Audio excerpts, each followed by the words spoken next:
نحمده ونصلي ونسلم على رسوله الكريم وعلى آله وصحبه أجمعين. السلام علیکم ورحمۃ اللہ وبرکاتہ. ناظرین، حضرت سیدنا ابراہیم علی نبینا وعلیہ الصلوۃ والسلام، آپ کے لخت جگر حضرت اسماعیل علی نبینا وعلیہ الصلوۃ والسلام کی شادی قبیلہ بنو جرہم میں ہوئی تھی.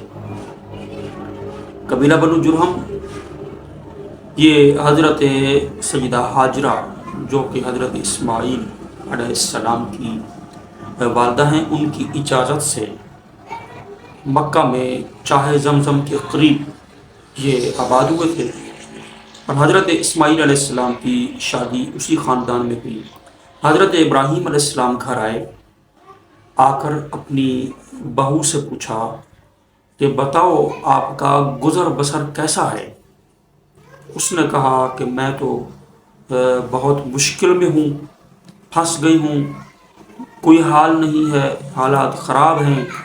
اور نہ اس نے حضرت ابراہیم علیہ السلام کی عزت و تقریم کی کہ بزرگ آئے ہیں، بڑے آئے ہیں. بس اس نے شکوہ کیا اور شکر نہیں کیا. حضرت ابراہیم علیہ السلام نے یہ کہہ کر وہاں سے چلے گئے، رخصت لی اور اپنی واپسی گرا لی. کہا کہ جب اسماعیل آئے تو انہیں کہنا اپنی چوکھٹ بدل لے. حضرت اسماعیل علیہ السلام آئے تو اہلیہ نے بتایا کہ ایک بابا جی آئے تھے اور اس طرح ان کا حلیہ ہے، وہ آپ کے نام پیغام دے کے گئے ہیں کہ آپ اپنی چوکھٹ بدل لیں، یعنی گھر کا دروازہ جو ہے وہ ادھر ہے تو ادھر کر لیں، چوکھٹ بدل لیں. حضرت سیدنا اسماعیل علیہ السلام نے جب ان کا حلیہ معلوم کیا، انہوں نے کہا یہ میرے والد تھے، وہ مجھے یہ پیغام دے گئے ہیں کہ میں تجھے طلاق دوں، جا تجھے طلاق ہے. جب انہوں نے طلاق دی تو تھوڑے ہی عرصے کے بعد دوبارہ وہی بنو جرہم میں ہی آپ کی ایک اور خاتون سے شادی ہوئی، نکاح ہوا.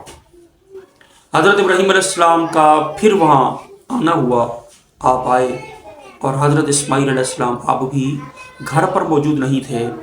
اپنی بہو سے پوچھا کہ بتاؤ تمہاری گزر بسر کیسی ہو رہی ہے. اس نے کہا اللہ کا شکر ہے، ہر حال میں اللہ کا شکر ہے، ہمارا اچھا گزر بسر ہو رہا ہے، اور میرے لیے اس سے بڑھ کر کیا سعادت مندی ہوگی کہ میں حضرت ابراہیم علیہ السلام کی بہو ہوں اور حضرت اسماعیل علیہ السلام کی میں اہلیہ ہوں. انہوں نے پوچھا کہ آپ کا کھانے پینے کا کیا ماحول ہے. اس نے کہا وہ شکار پر جاتے ہیں، گوشت بھی آ جاتا ہے اور پانی تو ویسے بھی موجود ہے، مجھے اور کیا چاہیے، کھانا پینا بھی الحمدللہ دستیاب ہے.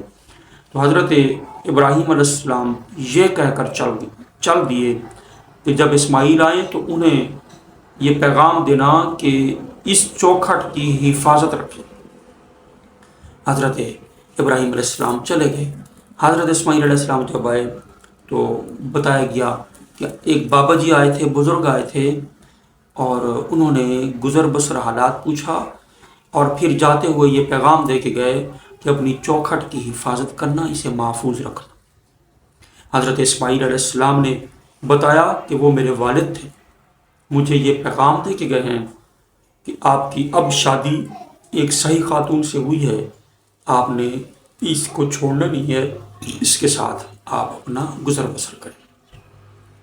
وہ عورت جو شکوے شکایت کرے، ہر وقت حالات کا رونا روتی رہے، سیاپا بنا کے بیٹھی رہے کہ یہ کیا ہو گیا، تو ایسی عورت جو ہے وہ اس قابل نہیں کہ وہ گھر کا ایک خوشگوار ماحول بنا سکے. حضرت اسماعیل اور ابراہیم علیہ السلام کے اس واقعے سے یہ پتہ چلتا ہے. گھر کا ماحول خوشگوار وہ عورت بنا سکتی ہے جو اپنے شوہر کا احترام کرے، اپنے خاندان کا احترام کرے، اور گھر میں جو ہے وہ شکر کے ساتھ، حالات میں اونچ نیچ آ جاتی ہے مگر شکر اور صبر کا دامن نہ چھوڑے، تو ایسی عورت کامیاب ہے، گھر کے ماحول کو بہتر بنا سکتی ہے، گھر کے ماحول کو دنیا کے اندر رہتے ہوئے ایک اچھا اور صحیح جو ہے اس کو گزار سکتی ہے۔ تو جتنی خواتین عورتیں ہیں وہ میرا پیغام سنے گی، ان سے بھی یہی پیغام ہے، اپنے گھروں میں صبر اور شکر کے ساتھ رہیں۔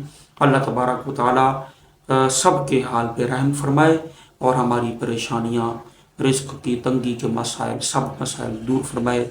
اللہ ہمیں خوشیاں عطا فرمائے، آمین وما علیہ